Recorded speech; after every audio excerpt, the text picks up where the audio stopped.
Hello students, आज हम लोग देख रहे हैं वॉल्यूम एंड सरफेस एरिया का सेकेंड चैप्टर्स और वो है सिलेंडर। सबसे पहले हम सिलेंडर के कंसेप्ट को समझेंगे, इसके फार्मूला को समझेंगे और इस चैप्टर्स में क्या क्या प्रॉब्लम आता है, कैसे हम उसको क्वेश्चन को सोल्व करेंगे, उसके बारे में हम लोग जानेंगे। तो आइए हम लोग देखते हैं। सबसे पहले एक पेपर को देखिए। ये पेपर है, इसे यदि हम बीथ के फॉर्म में अकॉर्डिंग टू बीथ यदि इसे फोल्ड करते हैं तो हमारा जो बीथ के फॉर्म में जो फॉर्म करते हैं तो ये हमारा सिलेंडर बना, ये इसका सरकमफ्रेंस है और ये हाइट हो गया।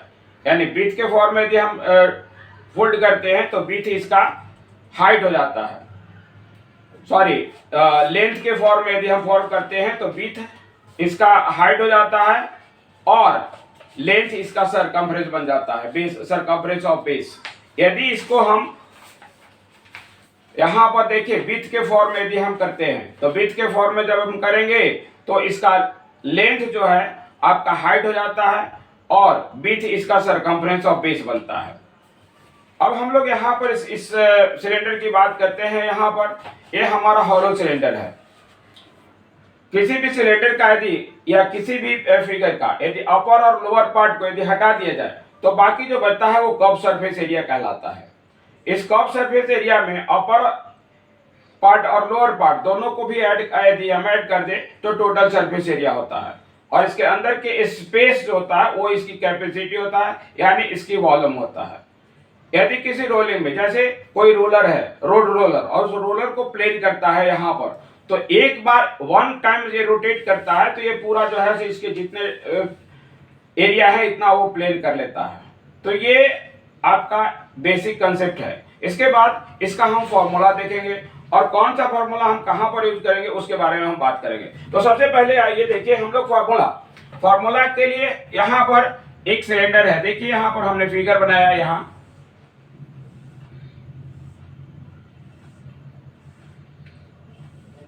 ये इसका हाइट हो गया और ये इसका रेडियस है।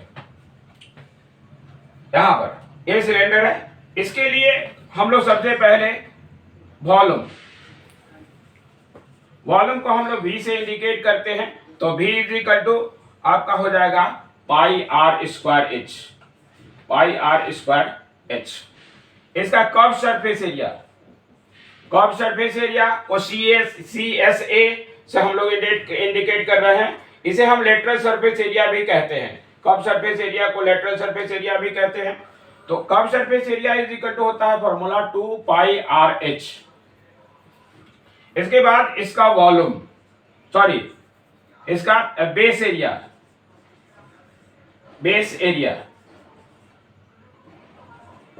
इज इक्वल टू होता है पाई आर स्क्वायर। इसका बेस एरिया चूंकि सर्कुलर होता है इसलिए इसका जो एरिया होगा वो पाई आर स्क्वायर होगा। इसका टोटल सरफेस एरिया की बात करते हैं। टोटल सरफेस एरिया, तो टोटल सरफेस एरिया में कर्व सरफेस एरिया और प्लस बेस एरिया, अपर और लोअर पार्ट का एरिया।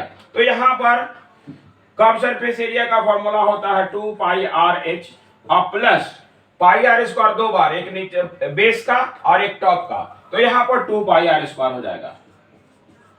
2 पाई आर स्क्वायर आप ये फॉर्मूला को लिख सकते हैं, या फिर यदि इसे शॉर्ट करना चाहते हैं तो यहाँ पर 2 पाई आर कॉमन ले लीजिए। 2 पाई आर कॉमन ले लेंगे तो यहाँ पर h प्लस आर बचेगा। तो ये टोटल सरफेस एरिया का फॉर्मूला के लिए हम इस फॉर्मूला को यूज कर सकते हैं। इसी तरह से यदि आप देखें तो ये जो सिलेंडर है ये सॉलिड के लिए है, सॉलिड सिलेंडर के लिए है ये फॉर्मूला। लेकिन यदि हॉलो सिलेंडर है, यहां पर देखिए हॉलो सिलेंडर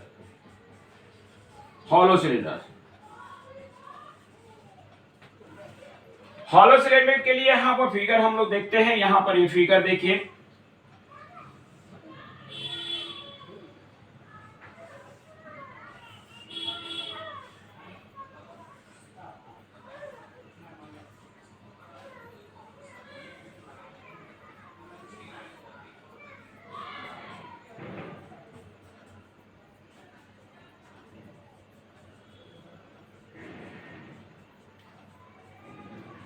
ये देखिए ये जो सिलेंडर बना आपका हॉलो सिलेंडर बन गया। हॉलो सिलेंडर में आपका एक इंटरनल रेडियस होता है। इंटरनल रेडियस को हम आर से इंडिकेट करते हैं। यहाँ पर देखिए ये इंटरनल रेडियस है और ये आर से इंडिकेट करते हैं।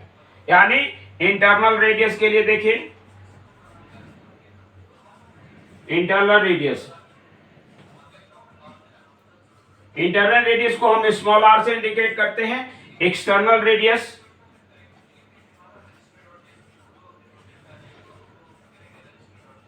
को हम कैपिटल आर से इंडिकेट करते हैं। जब इसमें वॉल्यूम ऑफ मटेरियल फाइंड किया जाता है तो वॉल्यूम ऑफ मटेरियल के लिए हम लोग देखेंगे, इसके लिए फॉर्मूला यदि हम देखें तो volume is equal to formula हो जाएगा external volume minus internal volume, यानी pi r square h minus pi r square H.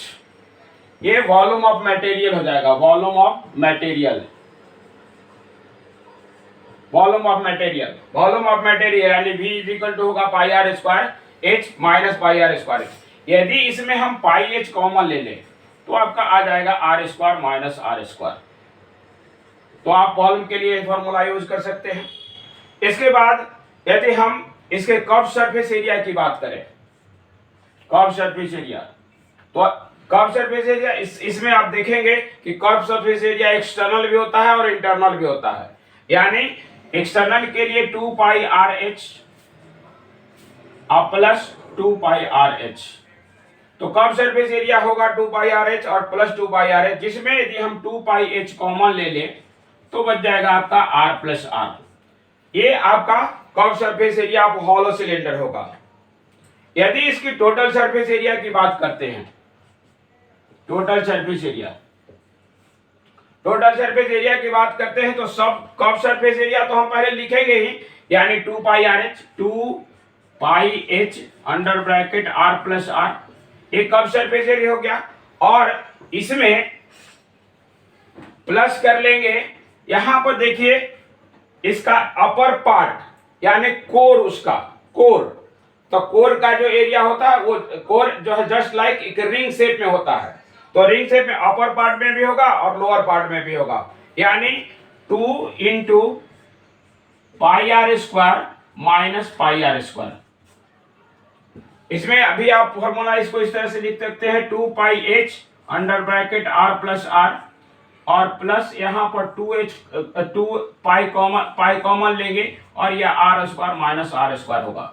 और इस तरह से ये जो फॉर्मूला बना आपका, ये टोटल सरफेस एरिया का फॉर्मूला बन गया। तो total surface area of hollow cylinder हो गया इस तरह का।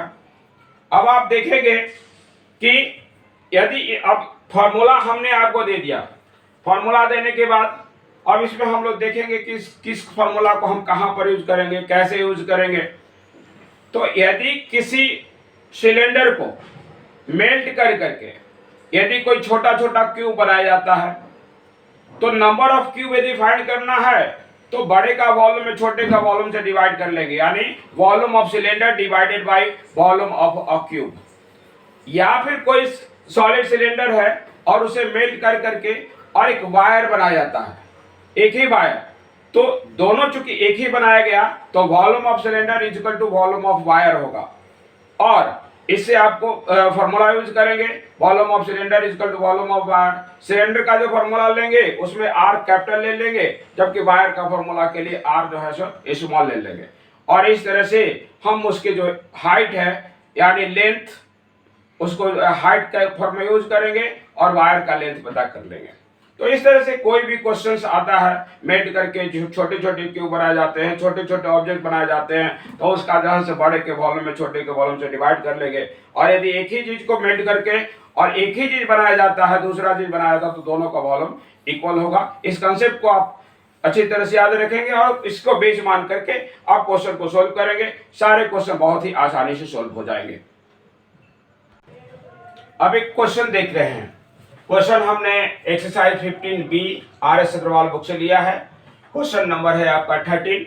देखेंगे यहाँ पर, इससे पहले भी और क्वेश्चन हैं, उसमें आप देखेंगे कि जो गिवन है उसका फॉर्मूला लिखेंगे और उसी फॉर्मूला को लिखने के बाद आप उसे फाइंड करेंगे। जो प्रॉपर्टी बताई गई है उसके अनुसार हम काम करेंगे। और भी हम बहुत सारे क्वेश्चन देख रहे हैं जो कि इम्पोर्टेंट है, थोड़ा सा देखने में फास्ट लग रहा है, वैसे क्वेश्चन को हम सोल्व कर रहे हैं। बाकी जो क्वेश्चन यदि कोई प्रॉब्लम हो तो आप उसे कमेंट बॉक्स में हमें जरूर लिखेंगे, हम उसका आंसर जरूर देंगे।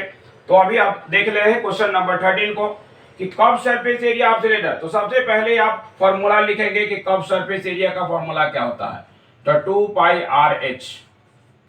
इसके बाद सी ऑफ बेस यानी सरकमफ्रेंस ऑफ बेस, यहां पर सरकमफ्रेंस का हमने शॉर्ट फॉर्म में दिया है, circumference of base is equal to 110 है, यानी C इज इक्वल टू है 2 पाई आर। अब यहां पर देखेंगे किस फॉर्मूला, जो हमने कहा कि जो गिवन है हम उसी फॉर्मूला को यूज करते हैं। तो यहां पर सरकमफ्रेंस, ये कर्व सरफेस एरिया भी दिया हुआ है और सरकमफ्रेंस ऑफ बेस भी दिया हुआ है। हम कौन सा फॉर्मूला पहले यूज करेंगे, तो देखेंगे यहां पर कि कर्व सरफेस एरिया में r और h दोनों है, जबकि सरकमफ्रेंस ऑफ बेस में केवल r है। तो सबसे पहले हम लोग सरकमफ्रेंस ऑफ बेस का फॉर्मूला यूज करेंगे, यानी c इज इक्वल टू होता है 2 पाई r। c के स्थान पर 110 देंगे, 2 इंटू 22 बाई 7 और इंटू r। अब इस तरह से r पता कर लेंगे, r इज इक्वल टू हो जाएगा 110 इंटू 7 बाई 2 इंटू 22। 20 से काट देंगे, ये 5 टाइम आ जाएगा, तो 7 5 जा 35 बाई 2। याद रहे कभी भी r का वैल्यू इस तरह का 35 बाई 2, 7 बाई 2 इस तरह का आता है, तो आप उसे कभी भी पॉइंट में नहीं चेंज करें, उसे बिल्कुल इसे फ्रैक्शन में ही रखें ताकि आगे क्वेश्चन आपको सोल्व करने में आसानी होगी। अब यहाँ हमने r निकाल लिया, अब फाइंड करेंगे कर्व सरफेस एरिया का फॉर्मूला यूज करेंगे। कर्व सरफेस एरिया का फॉर्मूला होता है 2 pi r h. Curve surface area दिया हुआ है आपका, देखिए 4400 equal to 2 into 22 by 7। R का वैल्यू है 35 बाई 2 और इंटू एच। अब इस तरह से यदि हम इसे 7 से 7 5 या 35 और ये 2 और 2 को काट देंगे, तो एच इज इक्वल टू आपका बन जाएगा 4400 और बाई हो जाएगा आपका 22 इंटू 5। देख रहे हैं, तो 22 से डिवाइड कर ले 2 टाइम्स यानी 200 और ये 5 से कर लेंगे 5 4 जा 40 यानी 40 सेंटीमीटर। ये आपका हाइट हो गया। यहां पर हमने r भी फाइंड कर लिया, h भी फाइंड कर लिया। अब हमें पता करना है v, तो v is equal to formula होता है पाई आर स्क्वायर h। आप देखेंगे यहां पर pi r square h, pi का वैल्यू देंगे 22 by 7, r square 35 by 2 into 35 by 2 into H आपका 40। अब इस तरह से हम लोग मेंशन कर लेंगे और इसे डिवाइड करेंगे, देखेंगे कि क्या आएगा। 7 5 जा 35, ये 2 और 2 2 जा 4 को इसे काट देंगे, 10 टाइम में डिवाइड हो जाएगा। देख रहे हैं आप, तो इस तरह से आप मल्टीप्लाई करेंगे। जितना आप ओरली मल्टीप्लाई करते हैं उतना पहले ओरली आप कर लेंगे। ओरली जितना ज्यादा मल्टीप्लाई कर सकते हैं उतना आप कर लेंगे और उसके बाद ही आप इसे कॉपी पर यूज करेंगे। जैसे यदि 25 को 5 से मल्टीप्लाई करते हैं तो 22 टू जा 110, तो 110 लिख देंगे और इंटू 10, तो ये हो जाएगा 1100 और इसमें मल्टीप्लाई करेंगे 35 से। देखिए यहाँ पर यहाँ पर 25 को 5 से 22 को 5 से मल्टीप्लाई किया, 110 हो गया और ये 10 है इसलिए एक जीरो डाल दिया यहाँ पर। अब 35 से, अब 11 को 35 से हम मल्टीप्लाई करेंगे तो 11 5 जा 55, बाकी बच गया 5, 11 3 जा 33 और 5 38 और ये दो जीरो। और चूंकि वॉल्यूम का यूनिट होता है सेंटीमीटर क्यूब, यहाँ पर सेंटीमीटर है इसलिए सेंटीमीटर क्यूबिक सेंटीमीटर है, तो यहाँ पर वॉल्यूम हमने निकाल लिया। लास्ट में आप इस जरूर लिख दीजिएगा कि h is equal to 40 centimetre और v is equal to 38500 cm cube. ये लास्ट में जरूर लिखेंगे और ये आपका आंसर हो गया। आज इस वीडियो में हमने बेसिक कंसेप्ट, इसका इंट्रोडक्शन दिया है, इसका फॉर्मूला दिया है। आप लोग फॉर्मूला अच्छी तरह से याद कर लेंगे। फॉर्मूला को बेस मान करके जितना ज़्यादा संभव हो सके उस क्वेश्चन को आप सोल्व करेंगे और इसमें आगे जो हम लोग देखेंगे कि इसमें और कौन कौन सा क्वेश्चन जो है जो थोड़ा सा डिफिकल्ट क्वेश्चन है उस क्वेश्चन को हम नेक्स्ट वीडियो में लाएंगे। तो आज के लिए इतना ही। Thank you.